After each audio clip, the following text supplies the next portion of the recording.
North Korea, the worst place on earth for humans to live, but फिर भी लोग यहाँ सर्वाइव कर रहे हैं। आपने भी नॉर्थ कोरिया के रिलेटेड बहुत से वीडियोस देखे होंगे, बट क्या कभी सोचा है कि ये बिटरली अंडर डेवलप्ड और अकाल से जूझ रहा ये देश कमाता कैसा है? मैं तो सीरियसली इस टॉपिक को लेकर क्यूरियस था, क्योंकि जिस लेवल में इस देश का इंफ्रास्ट्रक्चर, पॉलिटिकल और लॉ एंड ऑर्डर काम करता है, उससे तो इसे सालों पहले ही बर्बाद हो जाना चाहिए था। बट नहीं, दे आर स्टिल रनिंग। सोचने में मजबूर कर देने वाला फैक्ट ये है कि जिस देश में लोगों को 3 वक्त का खाना नसीब होना मुश्किल है, वो न्यूक्लियर वेपन प्रोग्राम्स कैसे अफोर्ड कर सकते हैं। समझ में नहीं आता कि वहां की इलाइट्स और गवर्नमेंट वर्कर्स इतने लग्जरी में कैसे रहते हैं, जबकि दुनिया के ऑलमोस्ट सभी मेजर राज्यों ने नॉर्थ कोरिया के खिलाफ इकोनॉमिक सैंक्शंस फाइल किए हैं। इस सब को शॉर्ट में कंक्लूड कर दूं तो the answer is weaponised nerds. अब मैं आपको ये लॉन्ग फॉर्म में समझाता हूँ। नॉर्थ कोरिया एक पराया स्टेट है। पराया स्टेट का मतलब है अ नेशन जिसे इंटरनेशनल कम्युनिटी से बेदखल किया हो। It's the most isolated nation on earth. अब उनके लीडर का अपने देश को सेल्फ रिलायंट रखने की जिद्दी नेचर की वजह से वहां की आम जनता बाहर की दुनिया से कुछ इंपोर्ट नहीं कर सकते। बस अगर इंपोर्ट होगा तो वो होगा फ्यूल एंड फर्टिलाइजर। बट हाँ, यहाँ से कुछ चीजें एक्सपोर्ट भी होती है, और वो है ना के बराबर कोल और शेलफिश। बट इस देश में ऐसा कोई major economic tax producing source नहीं है जैसे दूसरे मेजर कंट्रीज में होते हैं। So how does North Korea make money? अगर हिस्ट्री की तरफ देखें तो 80s और 90s में इनका इनकम का एक मेजर पार्ट क्राइम से आता था। Crimes like smuggling cigarettes and body parts of endangered animals. But इनका one of the most interesting scam था state sponsored successful trade in counterfeit $100 bill, यानी नकली नोट छापना, और वो भी गवर्नमेंट स्पॉन्सर्ड। कहा जाता है कि ये इलीगल तरीके से नोट छापने का धंधा करीबन 10 से 20 साल आराम से चलता रहा, और वो भी करीबन $15 मिलियन हर साल छापते थे। सब कुछ एकदम मस्त चल रहा था अंटिल द अर्ली 2000s, जब यूएस गवर्नमेंट ने इन सभी नोट्स को स्टैंप आउट करके इनके इस इनकम सोर्स पर रोक लगा दिया। अब यूएस का ये डिसीजन इस आउटकास्ट नेशन को थोड़ा और क्रिएटिविटी टेबल पर लाने में मजबूर कर दिया, जिसके तहत नॉर्थ कोरिया अब हैकिंग के तरफ वेंचर करना शुरू कर दिया। आपने शायद 2014 में सोनी पिक्चर्स पर हुए हैक अटेम्प्ट के बारे में तो सुना होगा। उस वक्त सोनी पिक्चर्स एक मूवी निकाल रहे थे कॉल्ड एज द इंटरव्यू, जो एक्चुअली नॉर्थ कोरियन रेजिम के खिलाफ एक पैरोडी मूवी था।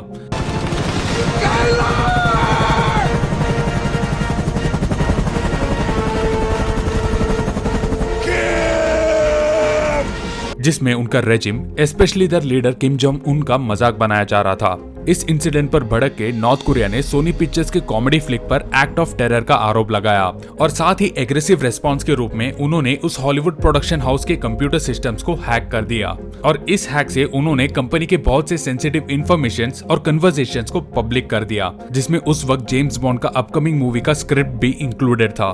बट वो हैक एक्चुअली में was just the tiny tip of the cyber crime iceberg. North Korean hackers का असली काम था, and still is, to target the banks. 2019 के यूनाइटेड नेशंस के रिपोर्ट्स के अनुसार नॉर्थ कोरियन हैकर्स ने तब तक करीबन $2 बिलियन रेज किए थे with this government sponsored illegal global online hacktivism. और ये फिगर 3 साल पहले का है। असली फिगर तो is almost certainly more than 2 billion.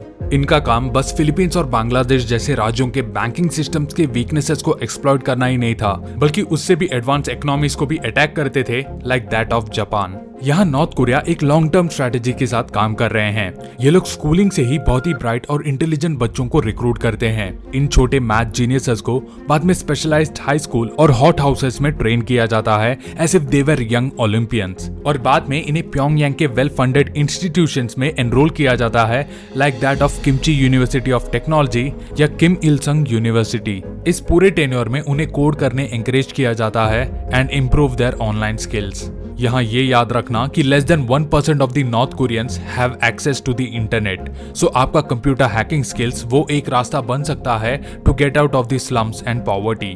Graduation के बाद इन इलाइट कोरियन कोडर्स को उनके लीडर किम जोंग उन के द्वारा उन्हें एज अ वॉरियर डिक्लेयर किया जाता है, और फिर वो लोग गवर्नमेंट के लिए काम करने निकलते हैं। यहाँ उन्हें असाइन करते हैं to cyber espionage units with shady names like enemy collapse sabotage bureau या उससे भी खतरनाक unit 180 to conduct cyber operations to steal foreign money from outside North Korea. ये डिफेक्टर्स रेयरली नॉर्थ कोरिया को छोड़ने के बारे में सोचते हैं, क्योंकि ऐसा कुछ हो जाने पर नॉर्थ कोरियन रेजिम तुरंत उनके फैमिली मेंबर्स पर रिवेंज के नाम पे अत्याचार करना शुरू कर देते हैं। एक north Korean whistle blower hacker ने न्यूयॉर्कर से कुछ इन्फॉर्मेशन शेयर किया था। वो बता रहा था कि नॉर्थ कोरिया के इन इलाइट हैकर्स को उनके एफर्ट्स के लिए रिवॉर्ड किया जाता है विद कार्स और मोर कंफर्टेबल हाउसेस, और उन्हें एक स्पेशल जगह भी दी जाती है किम जोंग उन की सभा में। सोनी के हैकिंग इंसिडेंट जैसे ये हैकर्स ऑफन ग्लोबल हेडलाइंस में दिखते हैं। In 2017 the so called WannaCry 2.0 hack disabled the computer systems at Boeing, the German federal railway network और ब्रिटेन का national health service. However, North Korea ज्यादातर रेस्पॉन्सिबल होता है for under the radar ransomware attacks. छोटे financial institutions often इन attacks का शिकार बनते हैं थ्रू द मालवेयर अटैक्स जो internationally trusted SWIFT banking system या स्विफ्ट ट्रांजैक्शन से आते हैं। एक ऐसा इंसिडेंट था फरवरी 2016 का। यूएस फेडरल रिजर्व को $101 मिलियन पे करने के लिए ट्रिक किया गया in fraudulent SWIFT transactions, all initiated by North Korean scammers. Much of the hacking analyst believe कि इन अटैक्स को वो नॉर्थ कोरियन कोडर्स कंडक्ट करते हैं that are outside the country borders. VPN भी यहाँ इस पिक्चर को और कॉम्प्लिकेट कर देता है। But it is also being said that young Korean coders को देश के बाहर भी टाइम स्पेंड करने अलाउ किया जाता है, at least in some parts of South East Asia, ताकि वो फर्स्ट हैंड ये एक्सपीरियंस कर सके कि दूसरे कंट्रीज के सिस्टम्स ऑपरेट कैसे करते हैं। Neighbouring countries like China has a sympathetic corner for this पराया स्टेट, जो इस कंट्री को कुछ हद तक ब्रूटल सैंक्शन से शील्ड करता है। इसीलिए अब तक चाइना पर कोई हैकिंग अटेम्प्ट हुआ नहीं है। वैसे आपको क्या लगता है, क्या हमारा society western cyber security experts और ये नॉर्थ कोरियन नर्ड्स के बीच की वॉर में लॉक्ड हैं? अपने ओपिनियंस मुझे कमेंट्स में बताइए। और हाँ, वीडियो पसंद आया हो तो सब्सक्राइब करना ना भूले। So until next time with more such curious contents, bye from Tech Baba.